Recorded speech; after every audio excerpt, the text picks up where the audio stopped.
I picked up her coffee mug the morning after she died, force of habit. I'd been making 2 cups every morning for 41 years. I stood there in the kitchen holding it, and I didn't know what to do with my hands.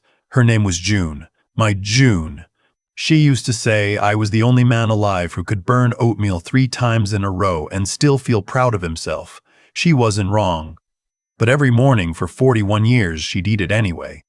We met when I was 24 and she was 22. She was a secretary at the firm where I worked as a junior accountant. She had this laugh, loud, unself-conscious, the kind of laugh that made people in restaurants turn around. I fell in love with that laugh before I even knew her last name. We built everything together.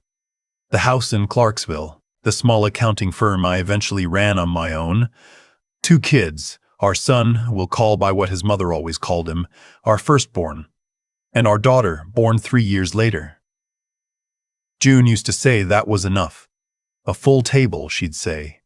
That's all I need. For a long time, that's what we had. I don't know exactly when things started to shift with the kids. It wasn't one moment. It was more like you're walking on solid ground and then one day you realize you've been walking on ice for a while and you just didn't look down. My son is 40 now, works in finance, lives in Charlotte, has a wife who I've met maybe 8 times in 6 years. They don't have children. They have a lifestyle, my June used to say. And she didn't mean it as a compliment. My daughter is 37. She moved to Scottsdale about 5 years ago. She does something with online wellness content. She sells supplements. She meditates, or at least she posts about meditating, which I've come to understand is not the same thing. They are not bad people. I want to be fair. They were good kids. June and I made sure of that. We sent them to decent schools. We showed up to things. We stayed married even through the years when staying married required actual effort. We tried to do it right. But somewhere between their childhood and their 30s, they became people who were very busy with their own lives, their own plans, their own needs. And June and I, we became the people they'd get to eventually. June was diagnosed in the spring. Non-small cell lung cancer, stage 3. She'd had a cough for months that she kept dismissing. I'm the one who finally made the appointment. I'm the one who sat in that room with her when the doctor said the word. She cried in the car. I held her hand and I didn't say anything because there was nothing to say. We sat in that parking lot for 40 minutes. Then she blew her nose, straightened up, and said, "Okay, we fight." That was my June. We told the kids that evening. My son took the call in what I could tell was a conference room. I could hear the acoustics. He said the right things. He said he was sorry. He said he'd call again soon. He said to keep him updated. My daughter cried, which I appreciated. She asked what the treatment plan was. She said she'd look into some supplements that were supposed to help with inflammation. I didn't say what I was thinking. The calls came regularly at first, then less regularly. Then, we were the ones calling. June went through 2 rounds of chemo. She lost her hair in October. She wore these soft caps around the house, the ones my sister-in-law had sent. She passed 3 years ago, my sister-in-law, and the caps had been hers. June said wearing them made her feel like she had company. I didn't let myself think too hard about that. My daughter came to visit in November. She stayed 4 days. She spent a good portion of those 4 days on her phone, and on the 3rd day she mentioned gently that she was thinking about doing a wellness retreat in Sedona in January.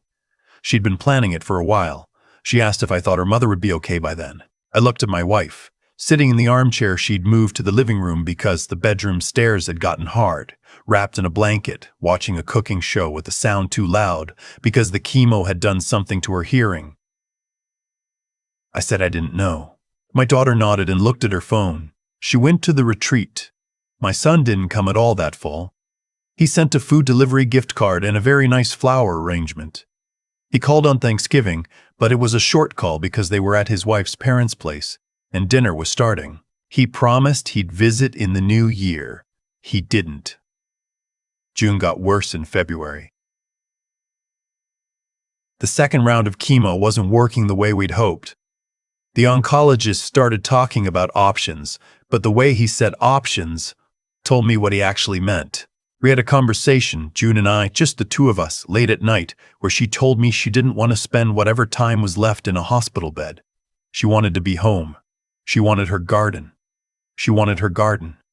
She wanted her coffee in the mornings, even though it didn't taste right anymore. I said okay. I hired a part-time nurse. I rearranged my schedule. I became her person in every sense of the word, not because I had to, but because there was no version of my life in which I would have done it any other way. I called the kids in March.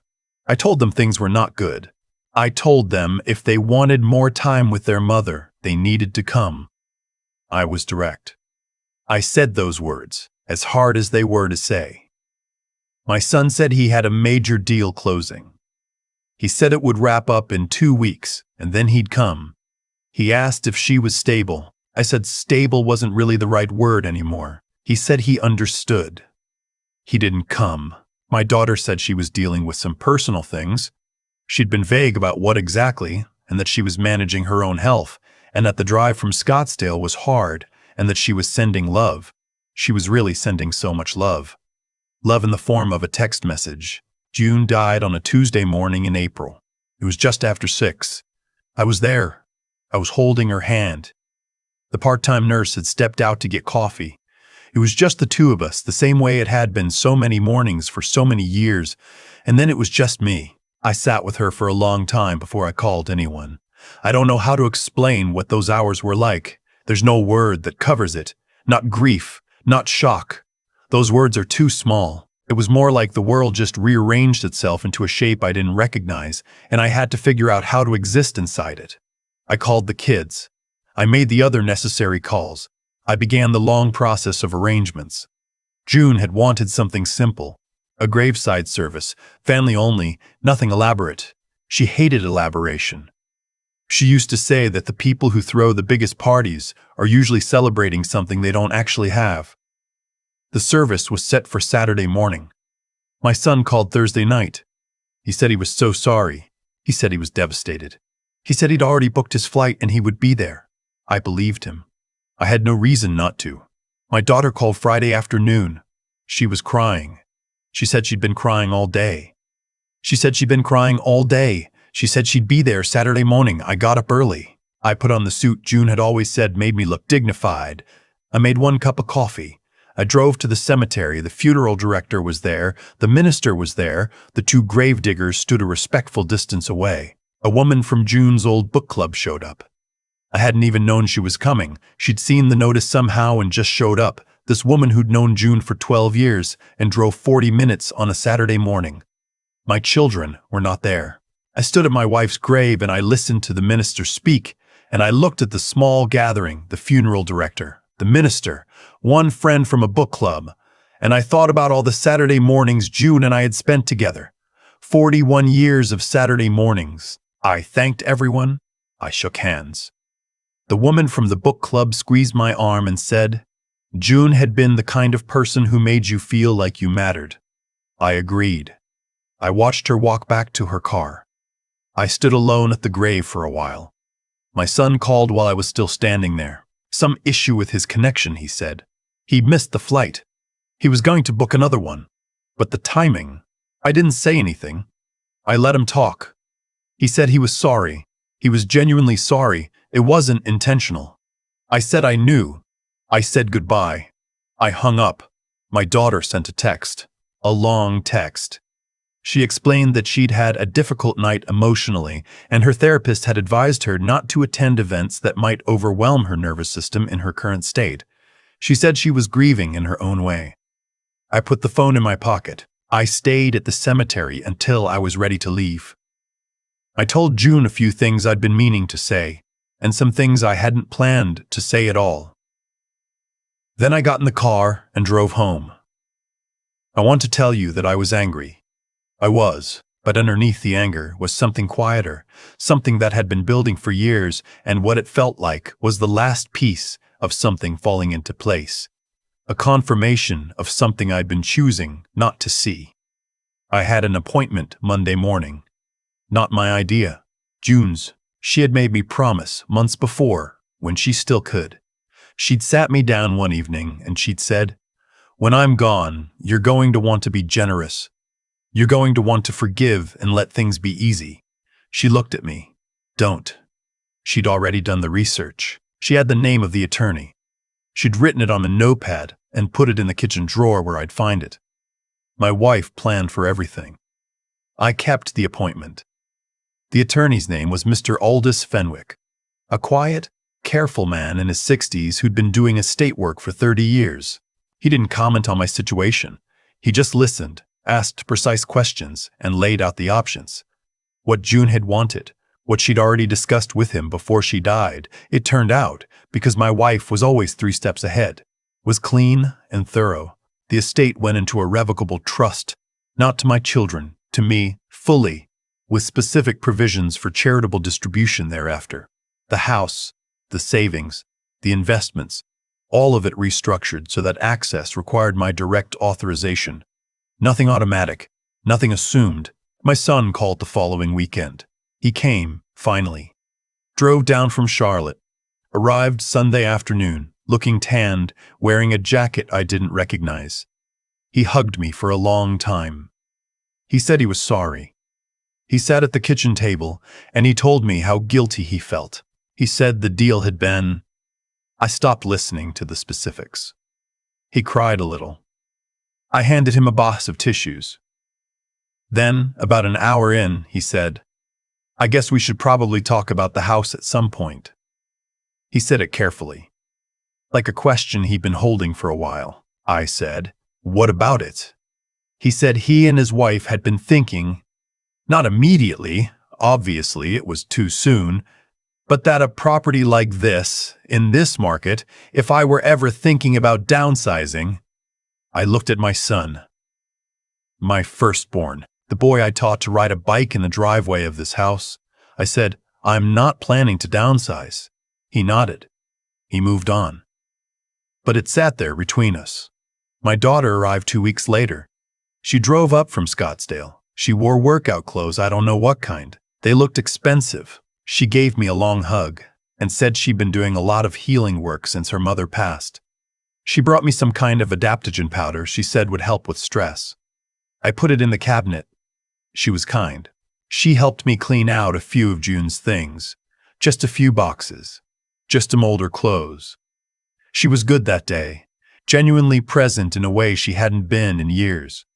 And I let myself feel something close to warmth.